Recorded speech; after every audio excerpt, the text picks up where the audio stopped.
less stress, more time, more money. Welcome to the Cash Flow Contractor. Short. When we had an episode on inflation a while ago now, it's been months. That was at the beginning of the year, I think. And we're seeing it really unfold, right? Yeah. I read in the Wall Street Journal today that inflation takes a dip. And I thought, oh. No. Yeah, from 9.8% to 8.9%. Yeah, 8.9. I mean, it was like measuring error. Yeah. Yeah. Crazy. It's bizarre. Yeah, you're seeing it across the board. And I think the cost of business is just getting way more expensive. Right. Materials, cost of goods sold, services, everything's just going up. Yeah, and that's one thing I tell my clients, make sure you're not the only one who isn't. Yeah, especially if you're the last person that's charging. Well, you know, that's a common thing. We're going to be talking about return on investment here, but what I find with a lot of my clients, their customers, it's kind of personal, and we're right before, they're B2B, but they're kind of the last step. You know, they're a subcontractor on a house, or they're dealing with consumers. Yeah. Well, you can't be the buffer for the whole system. No. I mean, the Chinese don't have any trouble telling the wholesalers, and the shipping companies don't have any trouble telling the wholesalers that we're up 500%. I mean, I think containers aren't that much up now, but they were from $5,000 to $25,000 a container. And the wholesalers don't have a problem telling their retailers. The retailers don't have any problem telling you, but you look and go, oh, man. Yep. And then you're buffering the whole system. I say, don't. In the interest of fiscal responsibility for the nation, I'm talking about contributing to price increases and maybe institutionalizing them. But I don't want my clients or our listeners being the ones that get hung out. Yeah, absolutely. You have to have the courage to raise your prices. Well, and with this goes into our episode of how to calculate ROI, because a lot of people are asking that question now, like, is this worth it? Am I getting what I'm paying for from different things in their business? And they're checking their vendor relationships, making sure that the pricing is good there. You know, they're looking at ways to cut costs as much as possible and make sure they're not overspending.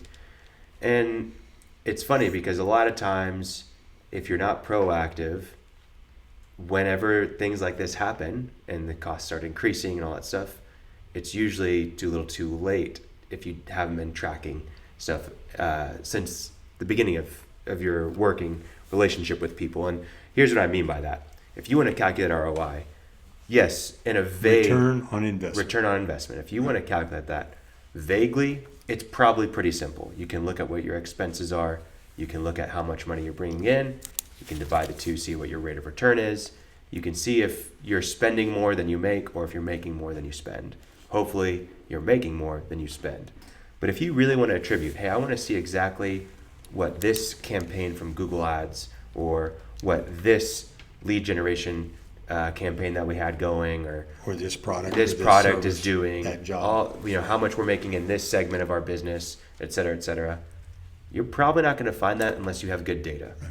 And there's a few things that are required to have good data. One, you've got to be tracking it.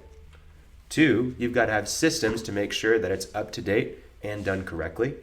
And three, you've got to have really good habits about tracking the data and using the systems that you have. Well, as Jack Stack says, you got to wanna.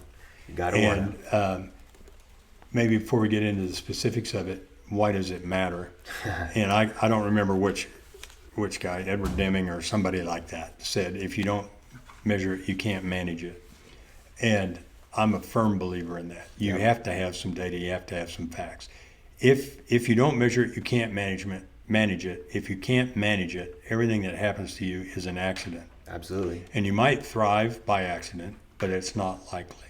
You have to have data to see how you did, how you're doing, and what you have to change to do better. Yep. And to measure how the changes that you make worked. Mm-hmm. And without, if you don't have data, what you have is feelings. Exactly. And your feelings depend on, you look at your bank app and there's a lot of money in there. Or you just close a sale. And you feel real good, or it's a pretty day.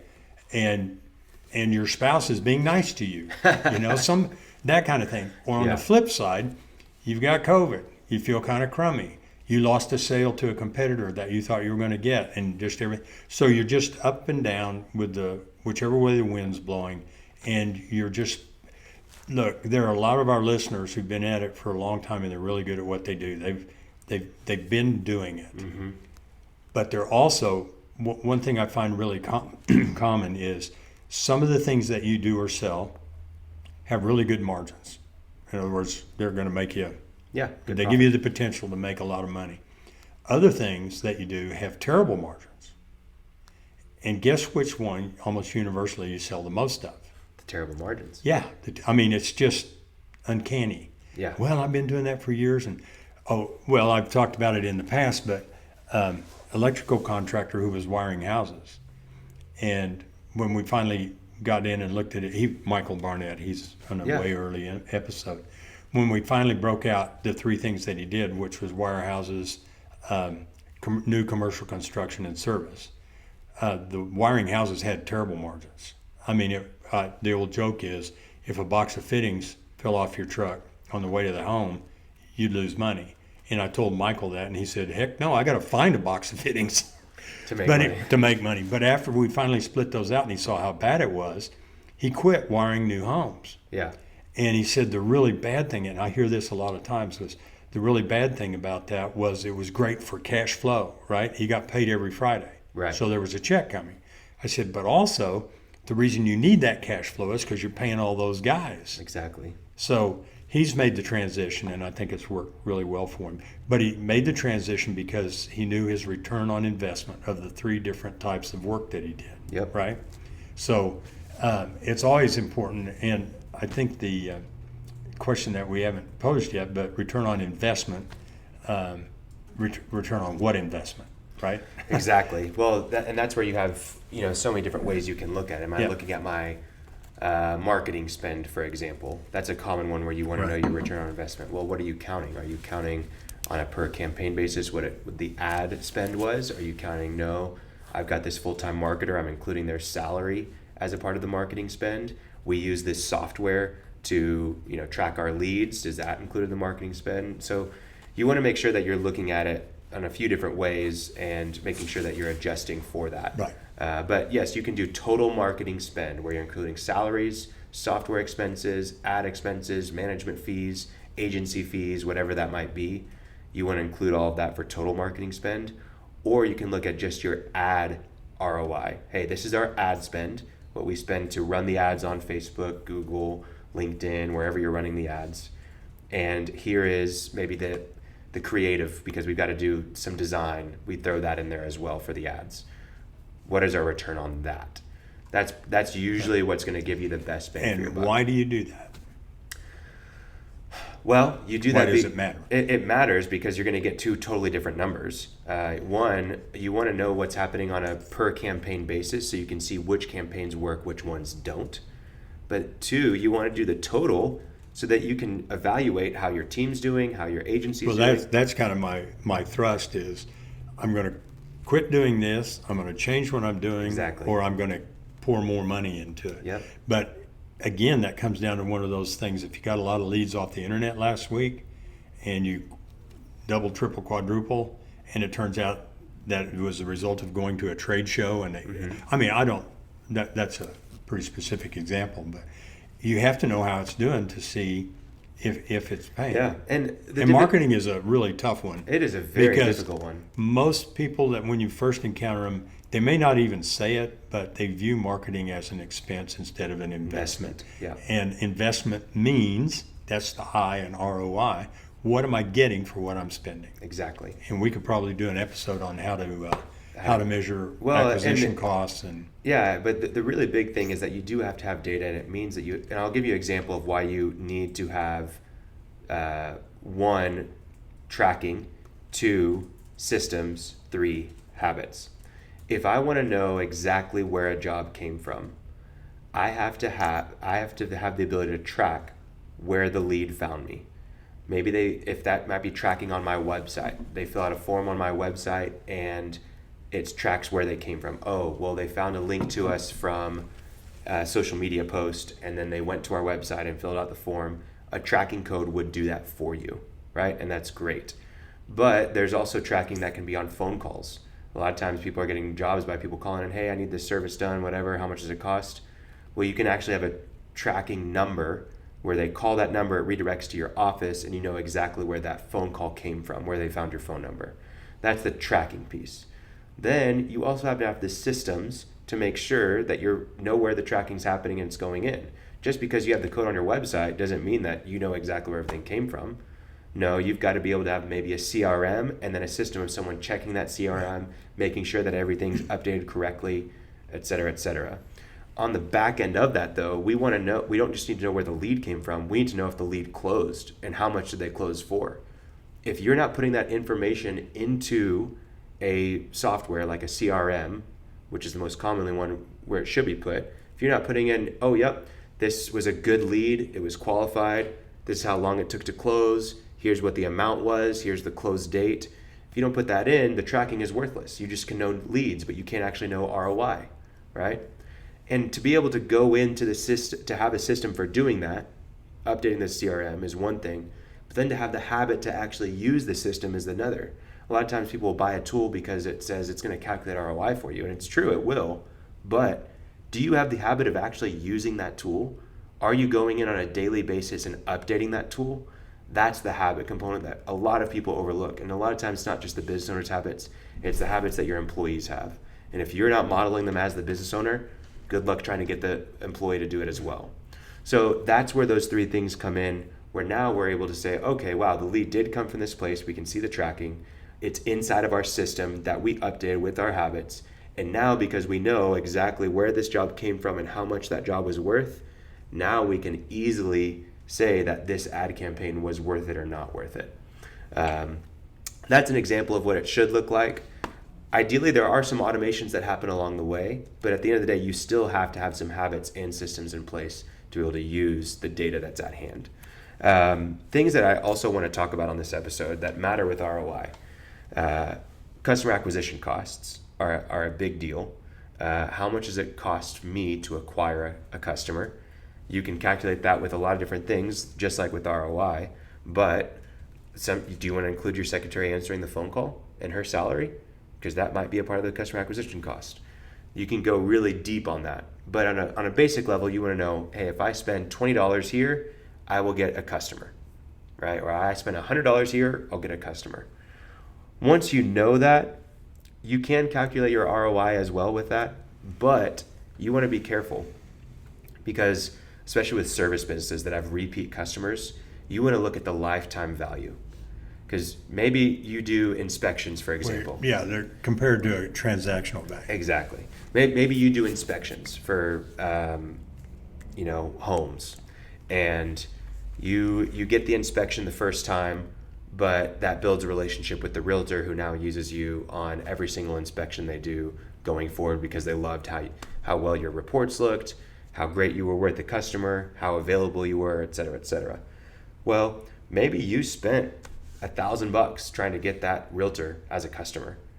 But now you've got about 30 homes a year you're inspecting because of that one spend. So was the $1,000 worth it? Absolutely. Right? And so you want to look at the lifetime value and what you're doing, especially if it's a repeat business or if you generate a lot of referrals from your customers. If on average you're calculating that you get 2 referrals for every customer you get, well, you want to calculate in the lifetime value that, hey, if I spend this much to get a customer, it's worth it because I will get referrals from it, because we have a great referral program. So those are things that you want to consider when you calculate ROI. At the end of the day, though, as a small business owner, I see it too many times where like, oh, I want to go calculate my customer acquisition cost, or I want to calculate what my ROI is, or even my lifetime value. But you're not tracking anything. You don't have systems for tracking it, and you don't display the habits. You're just guessing. You're going off of feeling. You're going off of these really large numbers like, here's what I made last year. And it's coming off of your tax statements, not your actual financial statements, right? And here's what I spent. And you're going off of your bank statement, not your credit cards and all that kind of stuff. Well, you're not going to have really accurate numbers. Yeah, and of course, you're talking about marketing, but everything, your jobs. Yep. The margins, the jobs, job costing, did I make money on that job or not?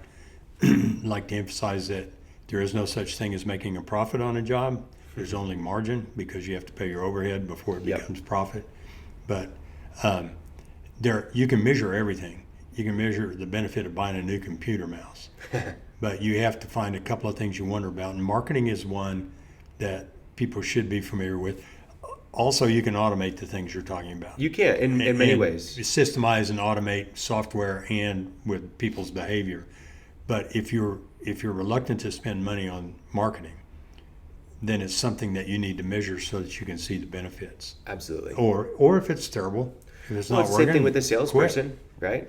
Yep. You know, what are you paying that salesperson in commissions? What are you paying them in base benefits? And what's your ROI on it? Right. You know, are they bringing in 2.5 times what they're worth or what you're spending? They should be. You know, there's at least. There's a really interesting ROI I like to use with business owners, the people who founded a business, and that's the ROI on the investment, okay, in their company. Mm-hmm. And I have a couple of clients whose sales are in the hundreds of millions of dollars, and they're 30-year-old companies. One of them, well, both of them are, one, maybe a little older than that. So I say, how much money did you actually put in your business? Not sweat equity, but you wrote a check and put in your business as your initial investment. And it's usually, $10,000, $20,000. And you're making millions, I mean, not just sales, net every year. What's your ROI? Right? I'm not talking about the money that stayed in the business that you didn't take out. I mean, it's a way you can look at it, but I like to look at how much money did you put into your business. And if you wrote another check for $100,000 a second year, okay, add that together. But how much did you write to the business? And how much does the business enable you to take out? And a well-run business, or even a modestly well-run business, has the far and away the best ROI. The only other ROI would be inheritance. That might beat it. But other than that, it's just fun to look at, and most people haven't thought of that. They go, yeah. Well, we had a mutual client that we were talking about this morning. Yep. And anyway, ran that by him, and I don't remember exactly how much he'd put in, but it was something like that.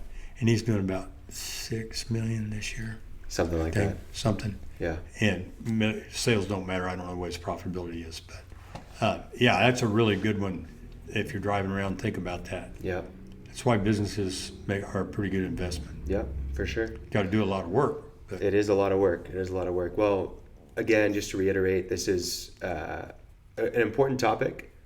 It does take work, but it's possible, and it can be automated. But you've got to have a plan, and you've got to make sure that you're starting from a good foundation. In it. Yeah, and you've got to want to know. The place to start is to decide what you're curious about. What do you wonder about? Exactly. Yeah, for sure. Well, yeah, I hope this is a helpful topic for people. If you have any questions about ROI, about lifetime value or customer acquisition costs or rate of return, whatever it might be. We need to do an episode just on that. Yeah, we can do another episode, a deep dive. But send us your questions. If you want to talk about this more specific to your business, reach out to us. I know Martin can help you on the book side. I can help you on the marketing and sales side. But yeah, really enjoyed talking about this. Hope we find less stress, more time, more money from our episodes. And we'll see you again next time. More free time. More free time. If we find a way to create more time, I want to know about it.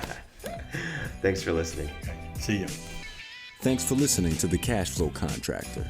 Check out our website in the show notes or visit thecashflowcontractor.com.